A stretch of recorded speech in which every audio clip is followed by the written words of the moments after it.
President ছিল রোডারি, দেশের নাম স্পেন। সে ছিল খ্রিস্টান, মুসলমান ছিল সংখ্যায় বড় কম। ওই খ্রিস্টান রাজা এবং তার সৈন্যরা মুসলিম নারীদের উপর জুলুম করত। একজন মুসলিম বোন আরবের কাফেলা, ব্যবসায়ী কাফেলার মাধ্যমে আরবের প্রেসিডেন্টের কাছে চিঠি লিখেছে, আমি মুসলিম নারী, শুধু ইসলাম গ্রহণ করেছি তাই আমাকে দর্শন করেছে রোডারিকের সৈন্যরা। তোমরা যারা আরবে আছো, ভালো আছো, অসহায় মুসলমানের সাহায্য করা কি তোমাদের ইমানের দাবি নয়? আমি সাহায্য চাচ্ছি, চিঠির মাধ্যমে জানালাম আমাদের সাহায্য করার জন্য স্পেনে তোমরা আসো। কোথায় আরব, কোথায় স্পেন? আরবের তৎকালীন প্রেসিডেন্ট চিঠি পাইলেন। তার সবচেয়ে সাহসী যোদ্ধা নাম ছিল তারিক বিন জিয়াদ। কি নাম?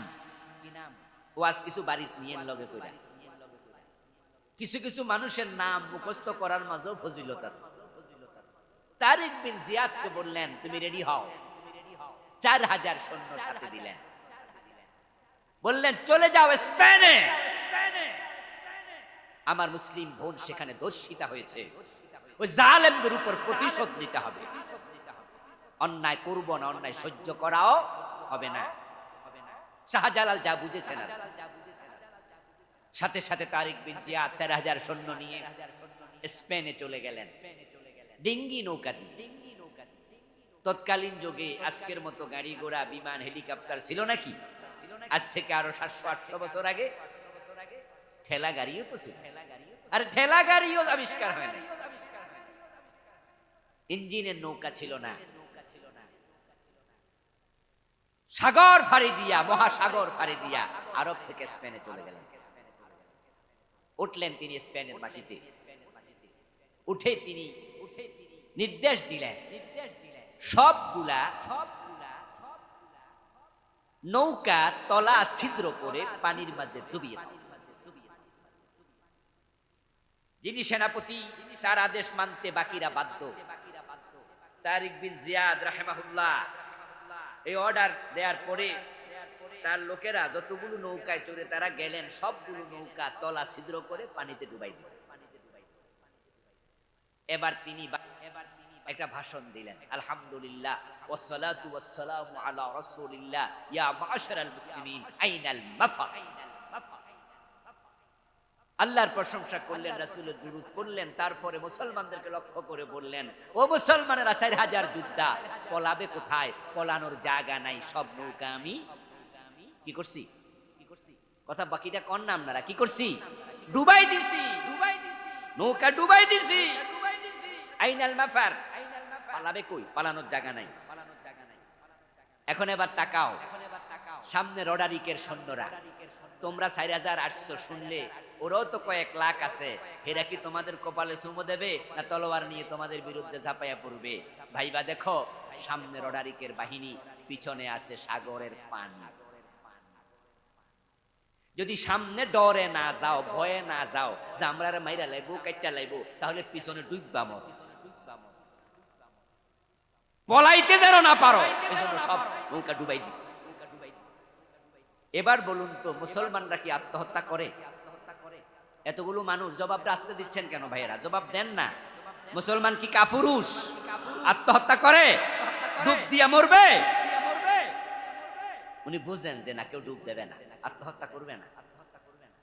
আরে সাগর কি সাঁতার দিয়া ফারন যায় নাকি?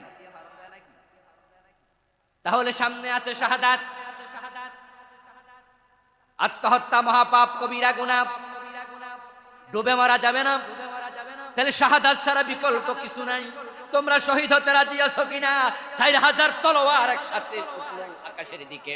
4000 মুজাহিদ বলল, আমরা সবাই শহীদ হতে রাজি। তাহলে আর দেরি নয়, নারায়ে তাকবীর, নারায়ে তাকবীর, সবাই একসাথে তাকবীর।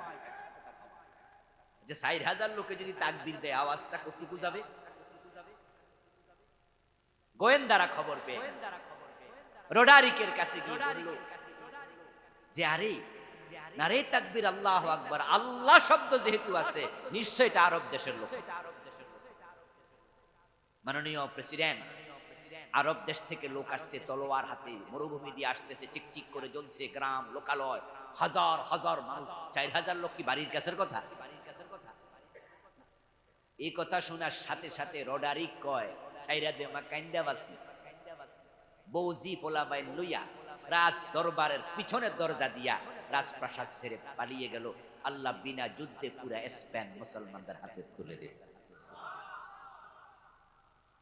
প্রায় 700 বছর মুসলমানরা স্পেন শাসন। আমার বন্ধু, এই হলো ইসলাম। মুসলমান যেখানে বিজয় পায়ে চুমু দিয়েছে সেখানে, কারণ মুসলমানরা জিহাদ করতে শিখতো, জিহাদ করতে জানতো। আরেক হাতে ছিল কোরআন।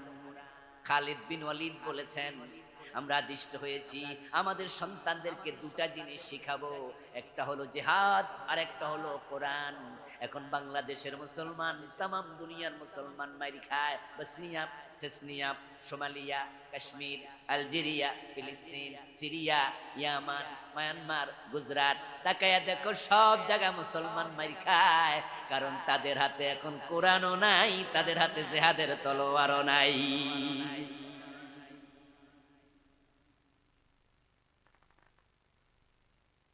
এই যে বাংলাদেশে আমরা মানুষ আছি প্রায় ধরেন 20 কোটি। আপনারা বলুন তো, আপনাদের গ্রামে যত মানুষ আছে অর্ধেক কি কোরআন পড়তে পারে?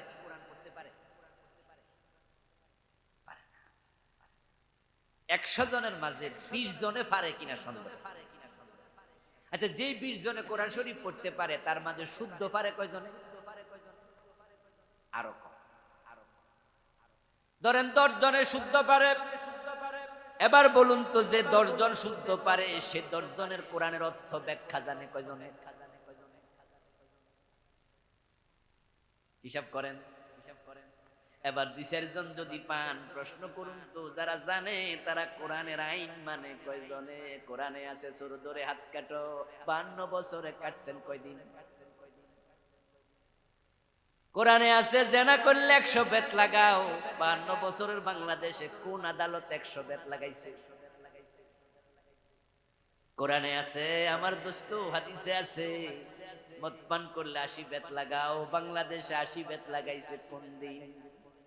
কোরআনে আছে আলা লাহুল খালকু ওয়াল আমর, সাবধান, সৃষ্টি যার, আইন চলবে শুধু তার। এই 52 বছরের বাংলাদেশ আল্লাহর আইনে চলে না, ব্রিটিশ আইনে চলে। তো কোরআন কই? মুসলমান কোরআনও ছাইরা দিছে, জিহাদের তলোয়ারও ছাইরা দিছে। এজন্য দুনিয়া এখন তাদের আর সম্মান নাই, তারা মাইরি খাওয়া জাতিতে পরিণত হইছে।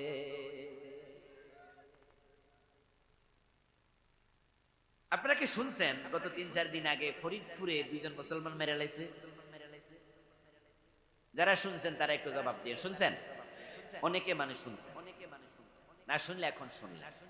মধুখালী 2 জন মুসলমান সন্দেহ করছে হিন্দুদের মন্দিরে তারা নাকি মূর্তি ভাঙছে। আচ্ছা, ওরা মূর্তি ভাঙছে, এটার কোনো প্রমাণ ওদের কাছে আদৌ আছে? সন্দেহ করছে। আচ্ছা, সন্দেহ করে কি মানুষ মেরেলান যায়? 1 নাম্বার প্রশ্ন। দ্বিতীয় প্রশ্ন হলো, যদি প্রমাণ থাকেও ওরা কি মাইরা লাবে না আইনের হাতে তুলে দেবে? কথা বলেন না কেন ভাইয়েরা? যদি ওরা মূর্তি ভাঙ্গে প্রমাণ, ওদের কি পিটে মেরে ফেলবে নাকি পুলিশে দেবে? তারা কি পুলিশে দিছে না মেরে ফেলছে? আচ্ছা, কিভাবে মারছে আপনারা কি ভিডিও দেখছেন কেউ? এই 2-1 জন হাত তোলেন তো যারা দেখছেন, দেখি কয়জনে দেখছেন। হ্যাঁ, 1 2 3 3-4 জনে দেখছেন। আমিও দেখেছি। ওই ভিডিওটাতে দেখলাম তার 2 হাত বেঁধে এদিকে নিছে রশি দিয়া, 2 পা বেঁধে আরেকজন বসে, তারপরে লাঠি দিয়া সাপের মতো পিটে আছে।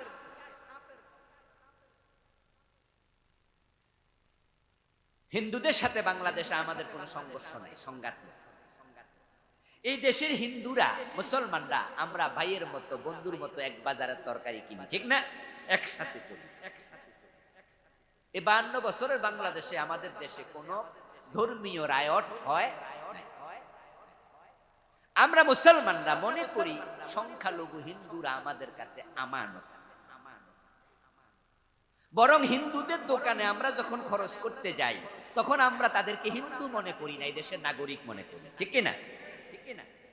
যদি কোনো হিন্দু গাড়ি অ্যাক্সিডেন্ট করে হাসপাতালে যায়, রক্ত লাগে, তাহলে আমরা মুসলমানরা রক্ত দিত দ্বিধা করি না। কিন্তু তারা যে আমাদের দুইজন মুসলমানকে সাপের মতো পিটাইয়া মাইরা ফেলল, এ নিয়ে আপনারা ভিডিও দেখছেন 3 জনে। আচ্ছা, টেলিভিশনের খবরে কয়জন দেখছেন যে ভিডিওটা প্রচার পেয়েছে? একজনও দেখেন। ওই ভিডিও খবরে যাবে না। আচ্ছা, খবরে ফলাও করে প্রচার করছে কোন টেলিভিশন? করেনি।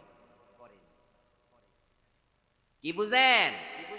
বুঝেন যে আপনারা এমন মাইরি খাওয়া জাতি, বসনিয়া সেসনিয়ায় না, বাংলাদেশও শুরু হয়েছে। বাংলাদেশও শুরু। আমরা 90% মুসলমান, আমাদের দেশে 2 জন মুসলমানকে এইভাবে তারা সাপের মতো পিটাইয়া মেরে ফেলল। আমাদের মুসলমান সাংবাদিকরাই কয় না, প্রচার করে না টেলিভিশন চ্যানেল। আচ্ছা, আগামী পরশুদিন যদি আপনাদের সোনার গায়ে পিড়াইয়া মারে, সেটাও কি প্রচার করবে? করবে না। কপাল পড়া মুসলমান, তোমাদের কপাল অনেক আগে পড়া শুরু হয়েছে, সেটা বাংলাদেশে এসেও পৌঁছে গেছে। মায়ানমারে পিটাইছে, সাপের মতো পিটাইছে, পাখির মতো গুলি করছে, পশুর মতো কাটছে। 10 লাখের বেশি মুসলমান, রোহিঙ্গা মুসলমান নাফ নদী পার হইয়া বাংলাদেশে আইসা পলাইছে, আশ্রয় নিছে। ও দোস্ত, মায়ানমার থেকে বাংলাদেশে পলাইতে আসছে, কিন্তু তোমাদেরকে যখন পিটাবে তোমাদের পলানোর জায়গাও নেই।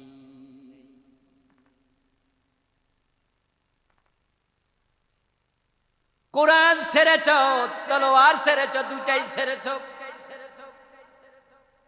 জিহাদ সন্ত্রাস নয়, জঙ্গিবাদ নয়, জঙ্গিবাদের সাথে জিহাদের কোনো সম্পর্ক নাই, বরং জিহাদ একটা ইবাদতের নাম। বাংলা ভাইয়ের মতো মানুষ মেরে গাছে ঝুলানোর নাম জিহাদ নয়। শায়েখ আব্দুর রহমানের মতো 500 জায়গায় বোমা বাজির নাম জিহাদ নয়। সিনেমা হলে বোমা মেরে নিরীহ দর্শক হত্যার নাম জিহাদ নয়। আদালতে বোমা মেরে বিচারক হত্যার নাম জিহাদ নয়। আমরা যে জিহাদ কোরআন হাদিস থেকে শিখেছি সেটা হলো অন্যায় করব না, অন্যায় সহ্য করা হবে না, অন্যায় যেখানে প্রতিবাদ সেখানে, মুখ দিয়ে বলবো, কলম দিয়ে লিখবো, মাইক দিয়ে প্রচার করব, সেমিনার সিম্পোজিয়াম করব, আবার যখন প্রয়োজন হয় তলোয়ার হাতে তুলে নেওয়া লাগবে।